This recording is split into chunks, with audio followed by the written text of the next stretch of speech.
ብልጽግናውን በሚመለከት ቅድም እንዳነሳሁላችሁ ጅምሮቻችን ተስፋ ሰጪ ናቸው። በከተማም በገጠር ብዙ ተስፋ ሰጪ ጉዳይ አለ።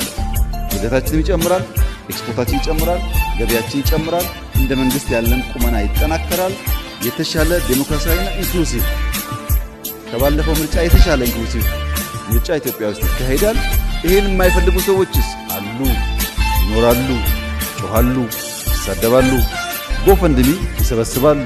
እኛስ ኮሪደር እናለማለን፣ ስንዴ እናስፋፋለን፣ ህዳሴ እናስመርቃለን፣ ምርጫ እናካሂዳለን። ይቀጥላል ማለት ነው። ኢትዮጵያ ትቀጥላለች።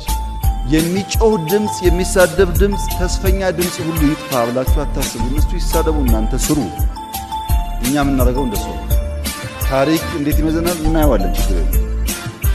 መስራት የሚፈልጉ ብቃት ያላቸው ሰዎች ከእናንተም ውስጥ እንዲበዙ ነው። በስተው ተባብረን ኢትዮጵያን እናጽና፣ እናልማ። በሀሳብ ካልተግባባን ችግር የለውም፣ ችግር የለውም። እንከራከራለን፣ እንጨቃጨቃለን፣ ግን ኢትዮጵያን በጋራ እናለማለን።